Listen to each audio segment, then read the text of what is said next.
መጽሐፈ መቃብያን ካልዕ ምዕራፍ 15 በበጎ ስራቸው ዋጋቸውን ያገኙ ሰዎች ግን ያን ጊዜ ደስ ይላቸዋል።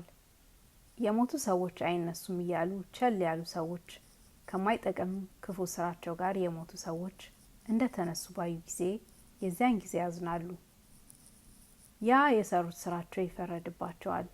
የሚከራከራቸውም ሳይኖር እንዲፈረድባቸው እነሳቸው ራሳቸው ያውቃሉ። ፍርድና ልቅሶ በሚደረግባት ቀን፣ እግዚአብሔር በሚመጣበት ቀንና ቁርጥ ፍርድ በሚደረግባት ቀን የእግዚአብሔርን ሕግ የዘነጉ ሰዎች በሚቆሙበት ቦታ ይቆማሉ። ፍጹም ጨለማ በሚሆንባት ቀን፣ ጉምም በሚነሳባት ቀን፣ ብልጭልጭታ በማይታይባት፣ መብረቅ በሚሰማባት ቀን፣ መንቀጥቀጥና ፍርሃትም ዋይታና ቀቅ ውርጭም በሚደረግበት ቀን፣ ክፉ ስራ የሰራ ሰው ክፉ ሰው ፍዳ በሚቀበልበት ቀን፣ ንጹሕ ሰውም ንጹሕ ስራ እንደሰራ ዋጋውን በሚቀበልበት ቀን፣ ኃጢአተኛ ሰውም ኃጢአት እንደሰራ የእግዚአብሔርን ሕግ የዘነጉ ሰዎች ፍዳውን በሚቀበሉባት ቀን በሚቆሙበት ቦታ ይቆማሉ።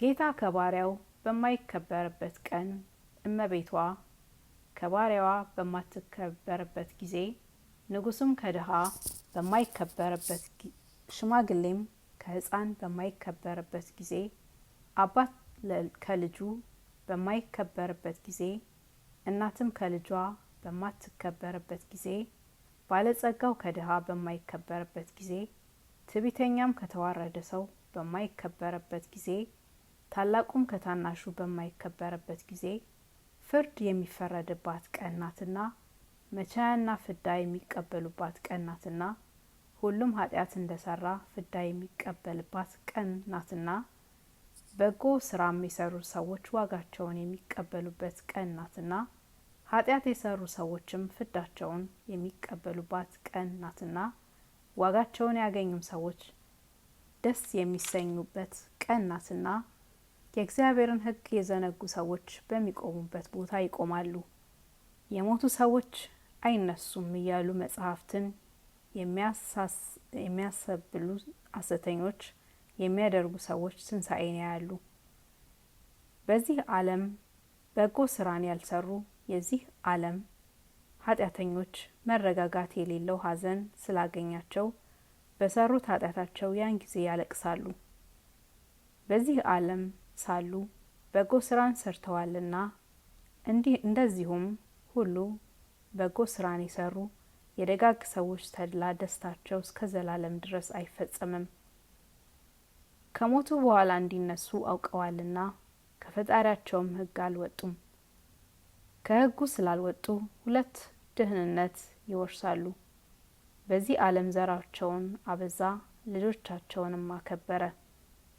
የሞቱ ሰዎች በሚነሱበት ጊዜ፣ ባለጸጎችም በሚደኸዩበት ጊዜ ለአባቶቻቸው የማለላቸው ደህንነት በሚገኝባት መንግስተ ሰማያትን አወረሳቸው። ኃጢአትን የሰሩ የሞቱ ሰዎች መነሳትን የማያምኑ፣ የእግዚአብሔርን ሕግ የማይጠብቁ፣ የመነሳትንም ቀን የማያስቡ ሰዎች ያለቅሳሉ። መጨረሻ የሌላት መረጋጋትና ድህነትም የሌለባት የምታገኛቸውንም መከራ ያን ጊዜ ያሉ፣ ልቦናቸውም እረፍትና መረጋጋት የሌለው ሐዘን ነው። የማይጠፋ እሳትና የማያንቀላፋ ትልም ያገኛቸዋል። ስጋቸውም ባለበት ቦታ እሳት፣ ድኝ፣ ጥልቅ ነፋስ፣ ውርጭ፣ በረድ፣ ቀቅ አለ። ይህ ሁሉ በላያቸው ይዘማል። የሞቱ ሰዎች መነሳትን ለማያምኑ ሰዎች ገሃነመ እሳት አለባቸው።